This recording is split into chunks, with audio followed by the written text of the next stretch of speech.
No, sí, la verdad es que hemos nosotros establecido, quería ver una mesa de conversación, porque esto es un tema que duele, atraviesa la sociedad chilena por completo, y tenemos dos interesantes invitados para profundizar este tema que duele, que interviene en la emoción, que interviene en la vida de los chilenos y que nos hace establecer diversas preguntas. Los vamos a presentar de inmediato.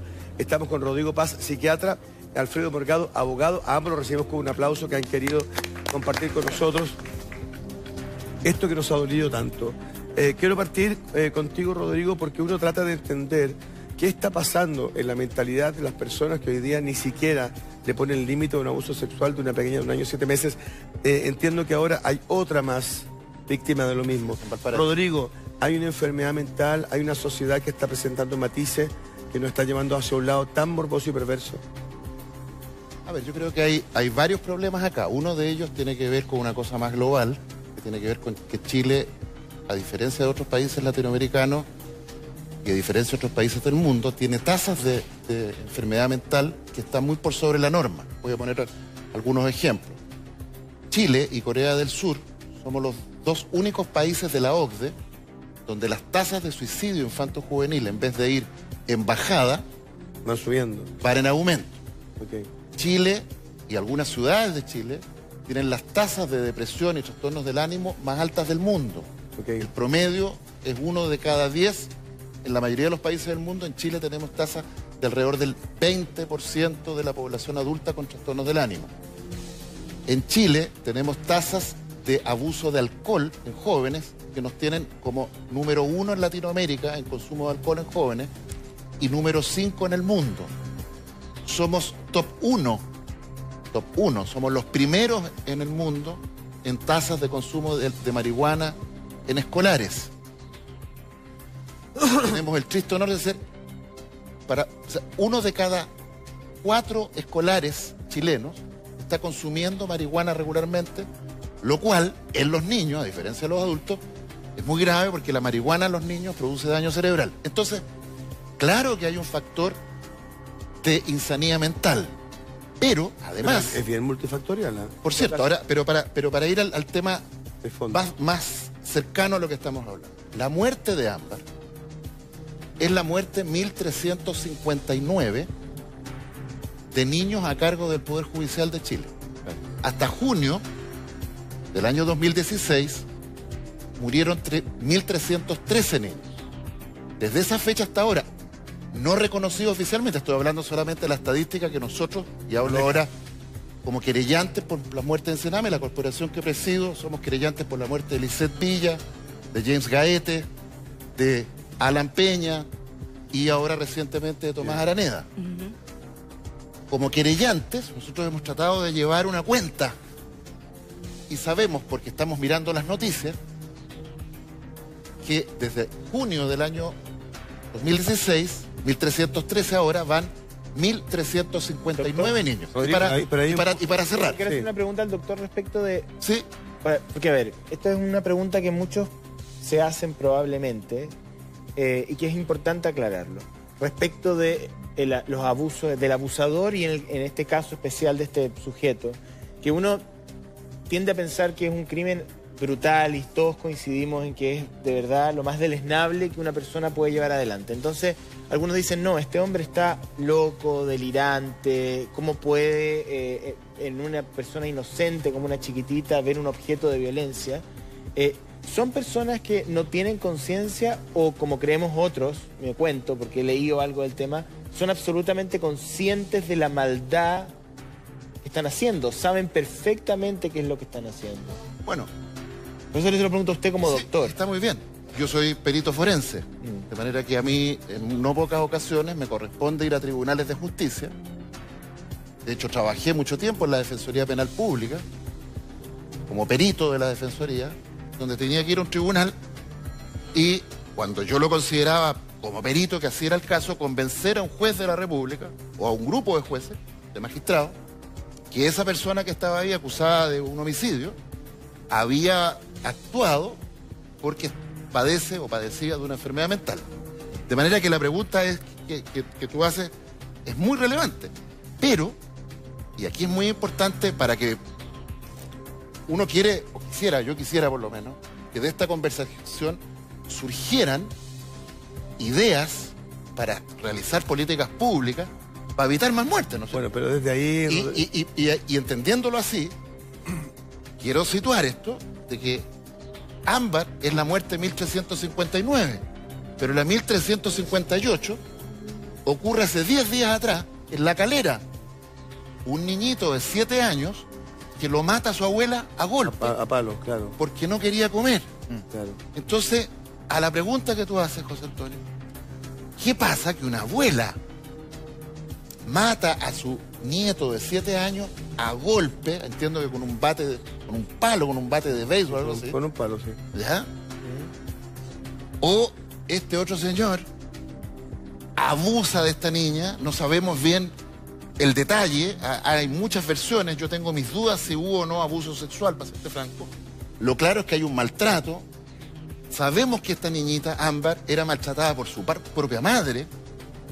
Sabemos que fue maltratada por su tía materna, la que estaba a cargo. Y lo más grave de todo, que al igual que en Calera, el tribunal de familia a cargo de estos niños le entrega el cuidado Rodrigo, a estas personas sí, enfermas, dañadas, dañinas. Pero me permites algo porque aquí hay un punto de inflexión que es bien relevante. Yo pregunto al abogado penalista Alfredo Moyano. Hemos nosotros detectado que en este tipo de circunstancias se usa como atenuante una enfermedad mental. Y uno frente a eso expresa su repudio e indignación, porque uno no puede presentar como atenuante una cosa tan aberrante como la que nosotros vimos. Entonces, hay un vacío legal con respecto al considerando de este tipo de crímenes, eso como primera cosa. Y segundo, hay una comunidad completa que hoy día dice, debería volver la pena de muerte. Y lo dicen a viva voz y lo gritan a los 4 vientos. Entonces, ¿aquí qué está pasando? Hay una comunidad que despierta, hay un vacío legal y se puede usar como atenuante una enfermedad mental. Varias preguntas de nuevo. A ver, si es que pudiera ser un atenuante o incluso un eximente, la falencia mental pasa por los expertos en la materia. Un el psiquiatra. doctor, psiquiatra, forense. Psiquiatra forense.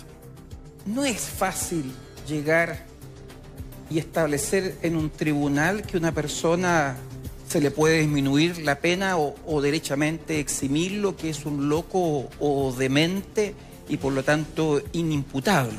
O algún tipo de psicopatía. Se requieren pericias psiquiátricas que lo digan claramente y a veces no solamente una pericia, sino que varias. Entonces, desde esa perspectiva, nosotros podemos estar tranquilos, lo digo de verdad y con conocimiento, porque al respecto el sistema funciona y funciona bien. La pena de muerte. Yo leía las palabras del doctor Retamal, doctor pediatra, que tocó esa dura función, ese trabajo de asistir, de tratar de que sobreviviera. Todos quedaron absolutamente destruidos. Y él, desde la destrucción, desde el dolor, desde el impacto, que nos dice, no está a favor de la pena de muerte, nos dice además que casi es un factor distractor, porque es eludir el problema.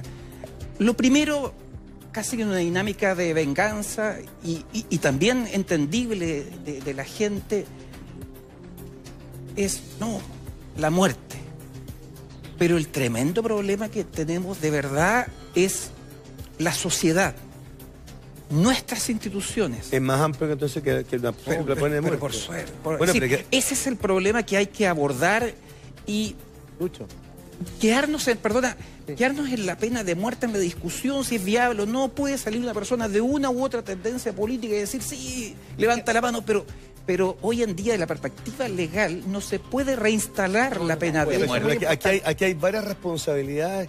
Es un círculo de responsabilidades, Rodrigo, por favor. Yo estoy muy de acuerdo con lo que dice el abogado, porque es cierto, yo también estoy de acuerdo en que la pena de muerte no es la solución, y aparte para toda la gente que está levantando esa causa, en Chile no se puede hacer. Ha adherido a convenios internacionales que impiden que se reponga la pena de muerte, convenios que se firmaron a principios de este milenio, exactamente. Este milenio, exactamente. Pero el punto es lo que va a pasar de aquí a futuro, porque el caso de Ámbar nos coloca una realidad muy brutal, de la cual hay que hacerse cargo. Y yo espero que la justicia le dé una pena ejemplarizadora a quien hizo este tipo de crimen, y también que a lo mejor legalmente se hagan las modificaciones para que sean prescriptibles los delitos de este tipo y un montón de cosas. ¿Y eso se puede hacer con cierta urgencia debido a este tipo de casos? Yo creo que sí, yo creo que se podría resolver durante este año. Si es que se le coloca la urgencia. Pero perdona, yo una pregunta, antes de darte la palabra, Rodrigo, porque yo me pregunto, ¿cuántas otras ámbar están hoy día en manos de gente que no tiene las competencias, que no tiene las capacidades para cuidarlas como corresponde? Ese es el tema. ¿De qué manera podemos rápidamente cambiar todos los protocolos para de aquí en más ningún niño esté en el riesgo que corrió Ámbar? Que sea esto una luz que nos permita revisar todo. Rodrigo. Yo revisaría todo, porque si falló el sistema acá, puede haber fallado antes y puede seguir fallando en el futuro. Bueno, desde ahí yo creo que es donde hay que empezar a trabajar. Ayer escuchaba un programa de radio y había una niña que había escrito un libro, en fin, y decía, la entrevistaban y ella decía, no me sorprende lo de Ámbar. Minka Jackson. Todos, claro, Minka Jackson. Y todos los panelistas quedaron así, pero ¿cómo? No, debo decir tristemente que no me sorprende, porque como decía Rodrigo, es un caso más de los miles que han habido. Entonces, 1859. Exacto, independiente de la situación que nos provoca, de esta pequeña que muere de manera dramática, yo creo que acá hay que ir para atrás y revisar de verdad qué se está haciendo. ¿Quién está viendo los protocolos de cómo se entregan los niños finalmente? ¿Quién se hace cargo? ¿Cuáles son los estudios que hay detrás? ¿Cómo se le hace, no sé qué tipo de exámenes se le hace a las familias que van a estar a cargo? Porque yo creo que ahí hay un punto que está tremendamente... ¿Puedo sumar algo a eso? Sí. Le voy a poner número a los niños en riesgo. En los últimos 2 años del gobierno anterior, se egresaron de hogares del Sename a 7.245 niños. Ya, egresados ya con una edad que corresponde. No. Los sacaron. Traspasados a familias. Es que ni siquiera sabemos a dónde egresaron. A ver, ¿cómo llego a este dato? ¿Ya? Para que nos entendamos. Como la corporación que presido somos querellantes por la muerte de Sename. Como venimos, y voy a hablar en plural ahora, a ver, les recuerdo que el psiquiatra que tienen al frente tuvo que tomarse la oficina del Sename el año 2013, cuando falleció Daniel Ballesteros. Este psiquiatra que tienen al frente tuvo que tomarse la sede de la UNICEF Chile en enero del año 2014 por larga. Tuvimos que hacer una huelga de hambre porque la prensa ni siquiera nos quería escuchar. Bueno, este psiquiatra, que viene en esta larga historia hace rato, lo pidió a la Contraloría General de la República una auditoría a los hogares del Sename el año 2013. ¿Y tuvo eco eso? Se hizo la auditoría, ¿Ya? les puedo contar después los detalles, pero de esa auditoría voy a sacar un solo dato. Ya. En ese momento teníamos en Chile alrededor de 500 hogares funcionando. Hogares del Sename. Hoy día tenemos 240. Eso genera un colapso. Bueno, se han ido cerrando los hogares. El año 2015, que es la fecha del último anuario estadístico del Sename, porque después de la muerte de Lisset, llega la fiscal Solange Huerta a hacerse cargo de Sename y ya no hay más anuario. Todos los años Sename publicaba un anuario donde uno podía mirar cuántos niños egresaron, Perdón, sí. Ese último anuario estadístico dice que habían 14.245 niños institucionalizados en Sename. Ya. Desde ahí no hay. Bueno, pero, ¿y qué ocurre, para cerrar la idea? Sí. Llega ahora el ministro entrante, al quien acaban de entrevistar, Sí. el ministro Alfredo Moreno Charme, Sí. y dice, yo le creo, no tengo por qué dudar de su palabra, que a él le informaron que hoy día hay 7.000 niños. O sea, ¿dónde están los otros 7.000? Claro. Exacto. Y hace unos días atrás, a propósito de la elección en el Senado de la defensora de la infancia, el senador Felipe Cas de Bópoli le pregunta a una de las candidatas, usted si fuera defensora de la infancia, le dice, ¿qué ha pensado hacer con respecto a los miles de niños que fueron egresados en el gobierno anterior y que no sabemos ni cómo ni dónde están. Ya, ¿cuál fue la respuesta? Perdona, porque me interesa eso, porque finalmente nosotros estamos, tú has hecho un trabajo súper arduo durante años. Nosotros estamos informándonos acerca de una situación y lo que uno quiere es una respuesta, porque por más que le pongan celeridad a las cosas, esos niños, por ejemplo, están sufriendo ahora. No sabemos en manos de quién están. O sea, ni siquiera sabemos si están vivos. Ni siquiera sabemos si están vivos. Entonces, ¿cuál fue la respuesta? O si hay una respuesta concreta, o que hoy día podamos decir, estamos confiados en que esto se va a solucionar. Bueno, la respuesta que le dio la candidata al senador Felipe Kast, y yo invito a que ustedes busquen en Google sesión, Comisión de Derechos Humanos, elección de... ¿Y la candidata que se quedó con el cargo finalmente? No. Bueno, curiosamente la candidata que se queda con el cargo es el brazo derecho del fiscal nacional Jorge Abbott, que resulta que es el mismo fiscal nacional que se ha negado a investigar, le ha dado orden al fiscal Marco Emilford de no investigar todas las muertes que han ocurrido de niños egresados del Senado. Perdón, para cerrar la idea. Y lo que responde la candidata defensora del niño, esa candidata, es que en rigor hoy día ella no tiene cómo, si ella fuera defensora, no tendría cómo responder a la pregunta. Y la verdad es que sí puede. Mire, si es muy simple. Y yo, como Corporación Sofiry, le hemos hecho públicamente una solicitud al presidente de la República que se la vuelva a hacer aquí en público. Él ha propuesto una auditoría a Sename. Yo le quiero decir aquí, respetuosamente, presidente Sebastián Piñera, con el mismo respeto que cuando me tomé Sename, cuando usted era presidente del primer periodo, y se comunicó conmigo un representante de su gobierno, y yo por teléfono le dije, mire, no nos carga estar en esto, ¿no? Lo único que le pedimos, señor presidente, en ese tiempo, que se pronuncie con respecto a esto. Bueno, con ese mismo respeto hoy día, le pido, presidente Sebastián Piñera, una auditoría, no, además de los hogares, a los niños que están en los hogares, a los niños egresados express, a los 7.245 niños. Le ruego, presidente, déjame le suplico, presidente de la República,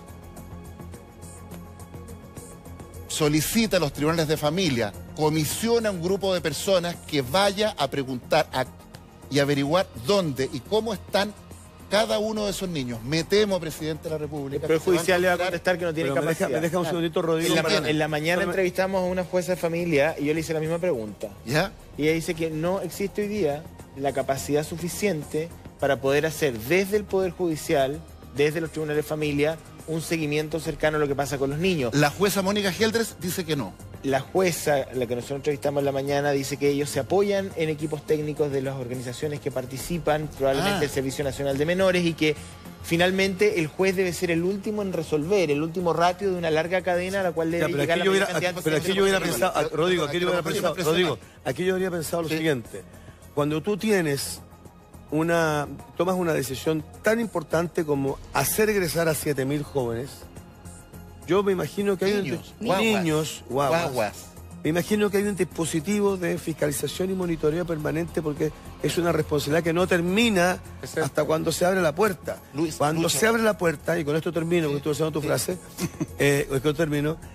cuando se abre la puerta y yo hago que estos muchachos egresen, yo sigo teniendo responsabilidad de cada uno de ellos. Bueno, Lucho, eso que a ti te parece tan obvio fue exactamente lo que le pregunté a esta distancia a María Estela Ortiz.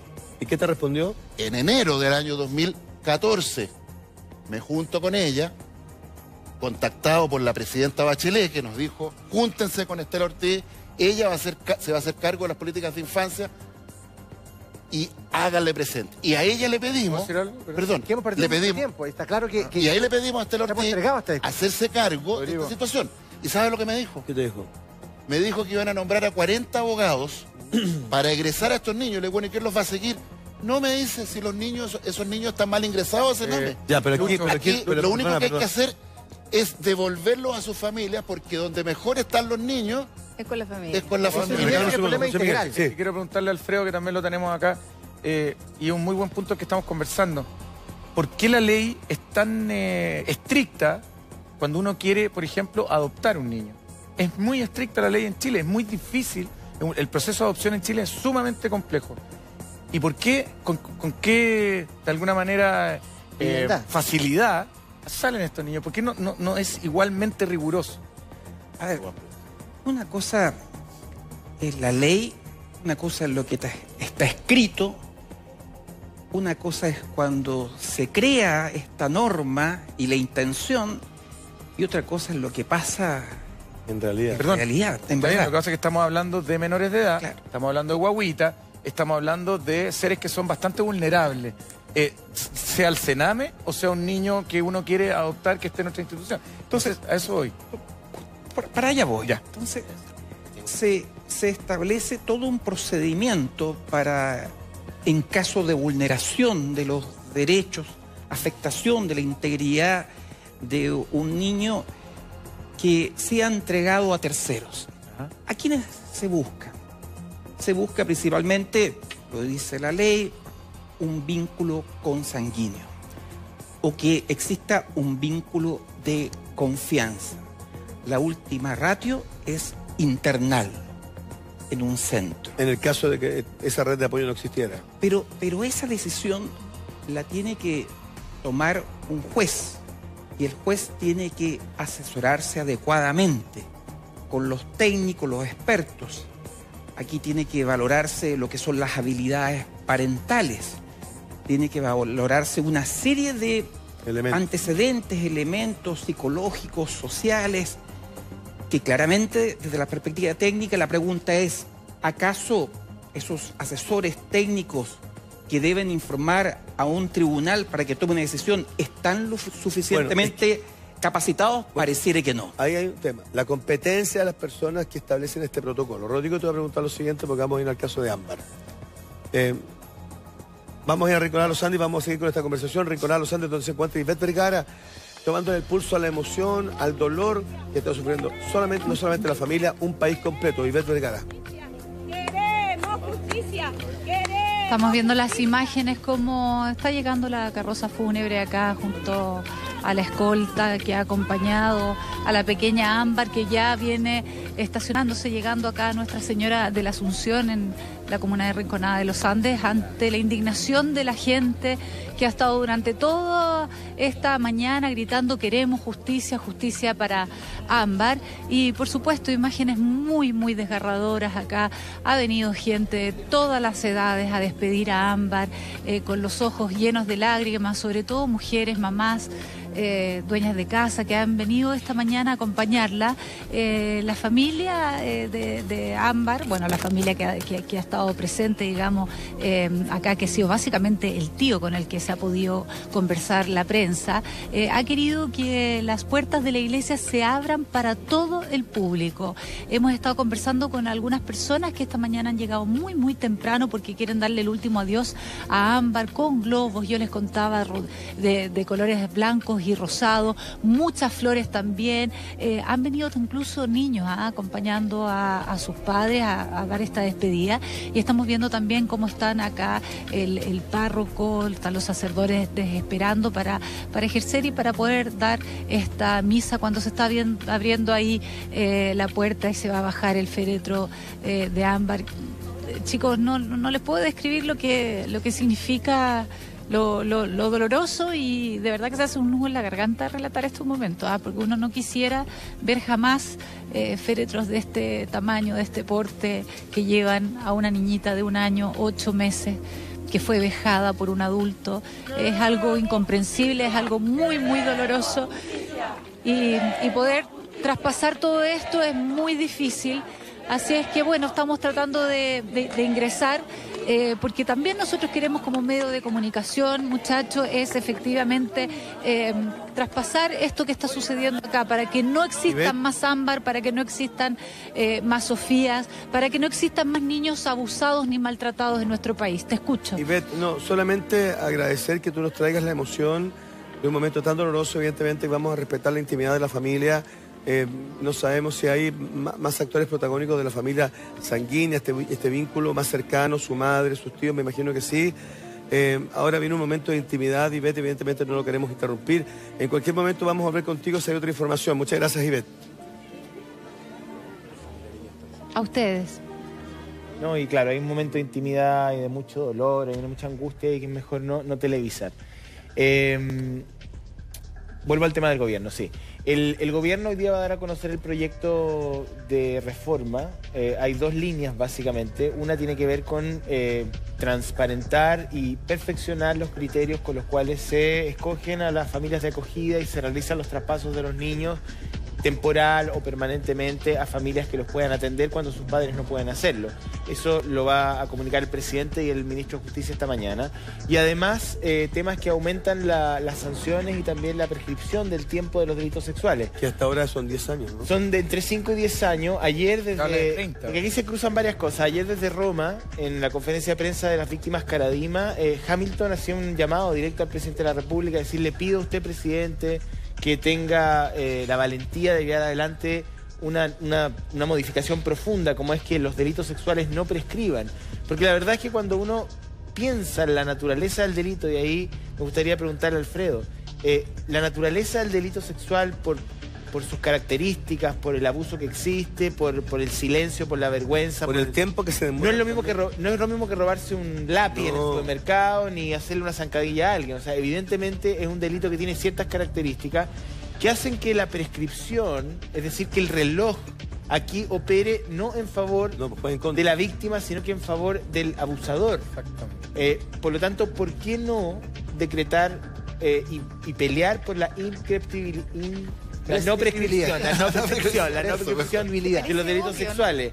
Ayer escuchaba a varios constitucionalistas y abogados penalistas que decían, no, mira, lo que pasa es que la prescripción es un concepto casi filosófico del derecho, que los tribunales no pueden recargarse, que todos los delitos deben tener un radio de persecución, si no estaríamos persiguiendo delitos de la Edad Media. Pero ese argumento es casi vergonzoso. Es algo muy absurdo, por eso quiero preguntarle a Alfredo que es abogado. Ayer la niña esta que está a cargo ahora de la protección de la infancia también respaldaba la defensora que dice, yo le voy a hacer, presidente Piñera, que esto es un error y que intente que sea imprescriptible. Entiendo que, perdón, el proyecto que se va a presentar hoy día entiendo que tiene un radio de prescripción de 30 años. O sea, se aumenta en 3 veces. ¿Tú qué dices, Alfredo?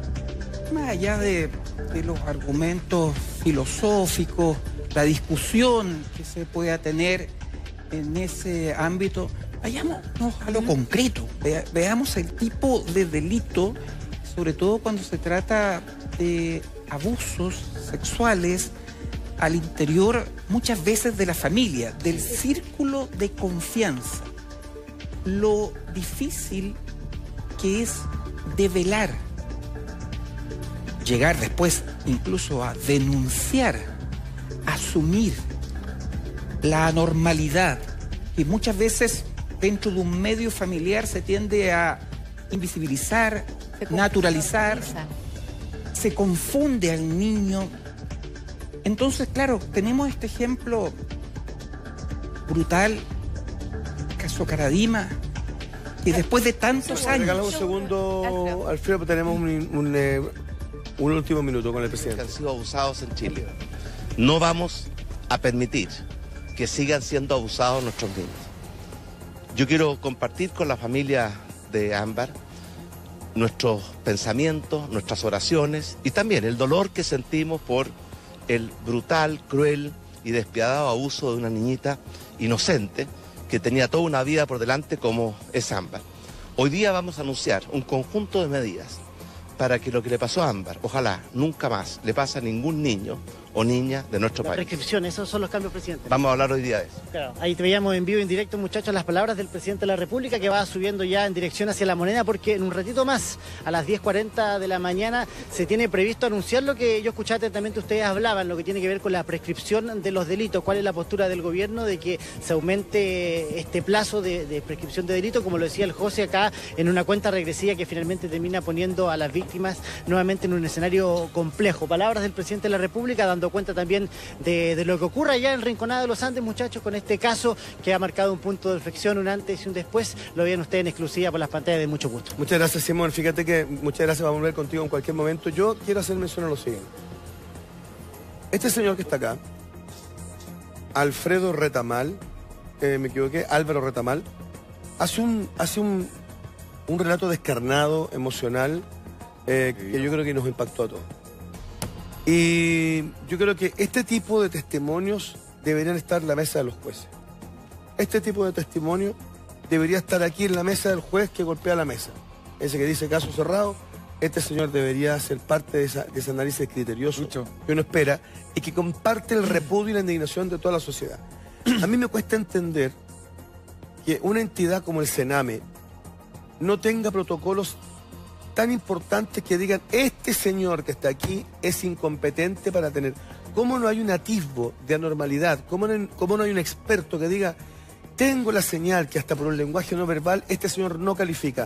¿Cómo puedo entender una situación así? Bueno, primero, no es el Servicio Nacional de Menores que decide a quien le corresponde hacer esa evaluación. Son los tribunales de familia del Poder Judicial. Ya, trasladémonos para allá. Ya. ¿Y cuál es el problema, Lucho? ¿Cuál es el problema? Plata. ¿Pero cómo? A ver. Plata. ¿No se supone que es criterio? No, no.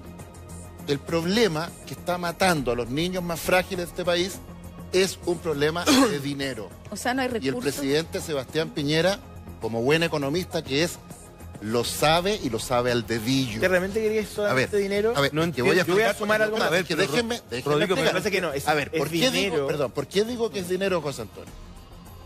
Porque resulta que para hacer una evaluación de un niño, de sus padres, de la familia de acogida, de la potencial familia adoptiva, tutores. Bueno, eso requiere contratar equipos profesionales. ¿Y no los tienen? No, pues. ¿Y quiénes son? ¿Sabes por qué no los tienen? ¿Por qué? Y el presidente Sebastián Piñera lo sabe. ¿Lucho? Cuando le entregamos una carta en septiembre del año 2013, donde le explicábamos en detalle cómo hay que desinstitucionalizar a los niños de los hogares y cuánto cuesta. ¿Y qué le dijimos? Le dijimos, presidente Piñera, cuesta $200 millones al año. Pero tú me quieres decir contratar un doctor multiprofesional. Escúchame un segundo para hacer un contrapunto, porque si no, no podemos conversar, doctor. Psiquiatras, usted lleva hablando 10 minutos sin parar. Trabajadores sociales que hagan estas evaluaciones. $200 millones al año para 15.000 niños. Ese dinero no está. Es el que no está. Entonces los tribunales de familia, pero, doctor, no es trabajan dinero. En la miseria, en la precariedad. Sí, hay un elemento. Y como trabajan en la miseria y la precariedad, contratan a unos profesionales a Luca, unos psicólogos recién egresados de la universidad, con suerte algún perito forense, con suerte, asistentes sociales que van rotando, que son de mala calidad. A mí me parece, Rodrigo, está bien. Los niños escúchame un poco, Rodrigo, sean evaluados a la rápida, Rodrigo, egresados a la rápida, y cuando mueren, nadie investiga sus muertes. Ya, pero Rodrigo, lo que hay detrás es un problema económico feroz para lo que te quiero decir, que tratemos de establecer un diálogo cruzado para que todos podamos opinar. Independiente que hay una falta de recursos, que me parece que es evidente, porque tú manejas los datos más duros, hay un uso del criterio, un uso del sentido común. O sea, yo no puedo creer que cuando se presenta un caso como este, no se establezca ese par de juicios. Yo estoy de acuerdo que a lo mejor faltan recursos. Es que todo falla. Pero yo siento que una persona que tiene el oficio, el tiempo, la experiencia... A ver, hay varios elementos ahí, y me gustaría complementar lo que dice Rodrigo. Efectivamente hay falta de recursos, sí, se han aprobado algunos aumentos de presupuesto que no son suficientes. Pero a los recursos falta una batería de medidas con sentido común y con criterio, porque no puede ser, o sea, no tiene ni un sentido, y eso no tiene que ver con recursos, tiene que ver con inteligencia. Exactamente. Absolutamente. Que en una misma institución se haga convivir a infractores de ley con niños que vienen de situación vulnerable, que es lo que el proyecto del gobierno ahora quiere subsanar. No tiene sentido, no se dan recursos. No es cierto, José Antonio. Pero si conviven en el mismo espacio. No. Conviven en... No, usted me va a decir que el proyecto del gobierno no. No, a ver, los niños que ingresan... A ver, José Antonio, los niños que ingresan a Sename vía tribunales de familia como medida de protección, ingresan a Sename Protección, a hogares de protección.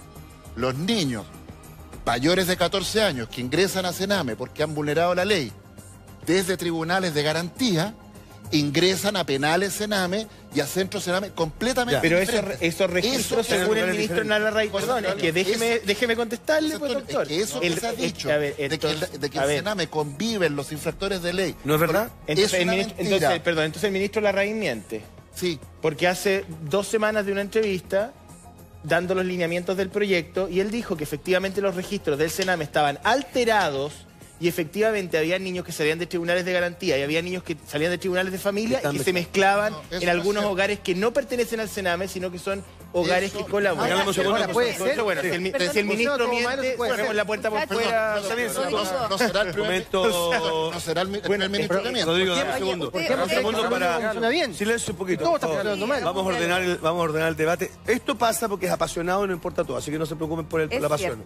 Don José Miguel. Gracias, Lucho. No, yo quería decir que dos cosas. Para mí, una persona que abusó sexualmente de un niño, que este es el tema, hace 30 o 40 años y que hoy día sigue estando libre y caminando por la calle, para mí tiene la misma culpabilidad y la misma responsabilidad y para mí es igualmente monstruo que el que cometió el crimen de Ámbar. Y que resulta que hoy día, como a los ojos del Sename, que están más visibles en la sociedad y más visibles a los ojos de todos nosotros después de lo que vimos en el informe y todo, resulta que hoy día están todos los ojos puestos y todos quieren linchar a esta persona que me imagino que va a cumplir una condena, en fin, etc.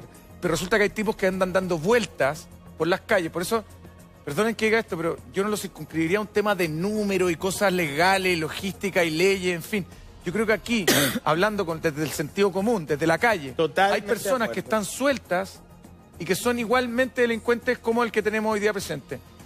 Yo creo que por eso es un tema, lo digo como papá, porque... Bueno, y lo más grave... Y perdona, y el otro punto, Rodrigo, no puedo creer que una pareja de homosexuales que quería hacerse cargo de esta niñita no haya podido tener la posibilidad por el simple hecho de que alguien dijo que no estaban capacitados. Resulta que el amor que tenían ellos probablemente era gigante y esta niñita se podría haber salvado. Mira qué importante lo que estás diciendo. Y lo otro, ¿qué le decimos a la mamá de Ámbar?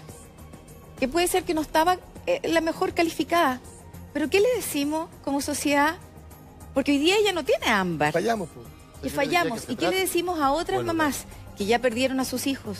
¿Y qué le decimos a las mamás que el día de mañana les van a quitar a sus niños? Se los van a entregar a otros. Y esos niños no van a volver. A la mamá de Ámbar yo le diría que se trate.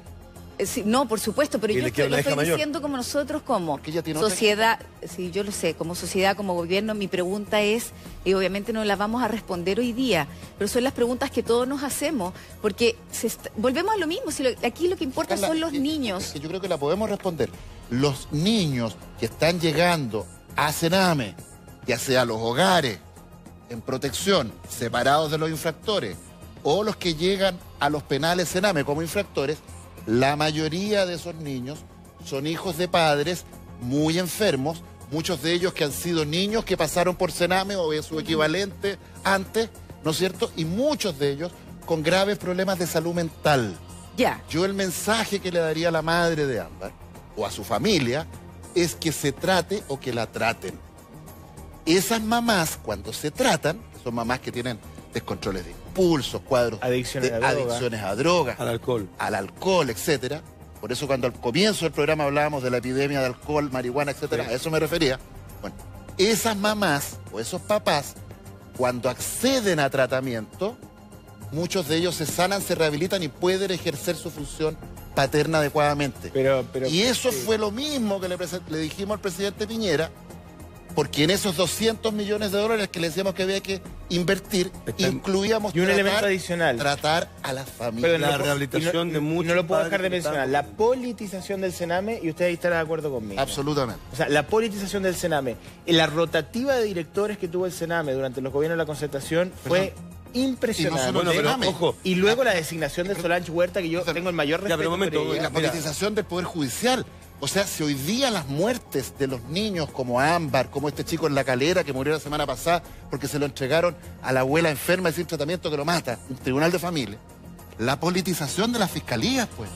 ¿Cómo es posible que tengamos un fiscal nacional designado a dedo por la clase política que instruye no perseverar en la persecución penal de crímenes, de delitos de financiamiento ilegal de la política a los senadores, y luego esos mismos senadores designan como defensora de infancia a la fiscal, que es brazo derecho del fiscal nacional, que no investiga las muertes? Bueno, entonces, no solo hay politización y partidización de la institucionalidad del Sename, tenemos partidizada la administración de justicia en este país. Por eso es que hoy día tenemos que la justicia solo va contra algunos. Entonces, hoy día tenemos a todo el mundo apuntando, ¿no es cierto?, a este enfermo o psicópata perverso, la justicia lo dirá, que mató a Ámbar, ¿no es cierto? O a la abuela que mató a este niño en La Calera. Pero resulta que nadie está apuntando con el dedo a los jueces de familia culpables a lo menos de negligencia, al menos, a lo muy menos de negligencia, en este caso, cuando no derechamente de negación de justicia y cuasi delito de homicidio finalmente, con resultado de la muerte de estos niños por su actuar negligente.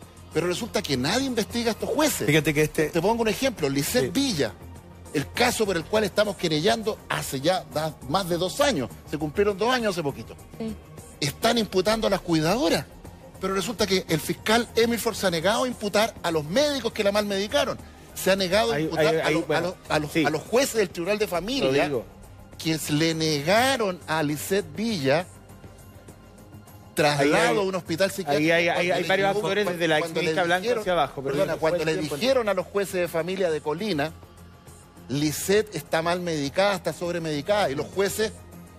Te pido un favor, Rodrigo. Muere. Sí, te pido un favor, Rodrigo. Mira, este tema da para mucho. Hay muchos temas que son individuales. Hemos tratado del particular, del dolor de Ámbar, tratar de extenderlo a una conversación un poquito más amplia, porque son muchos los factores de responsabilidad, desde la individual hasta las políticas de Estado. Queremos agradecerle a Alfredo que nos haya acompañado, a Rodrigo con su pasión de siempre, y a ustedes invitarlos a una pausa comercial. Mucho gusto, vuelve en algunos minutos más. No se vaya, ya volvemos con mucho gusto, no se vayan. Muchas gracias.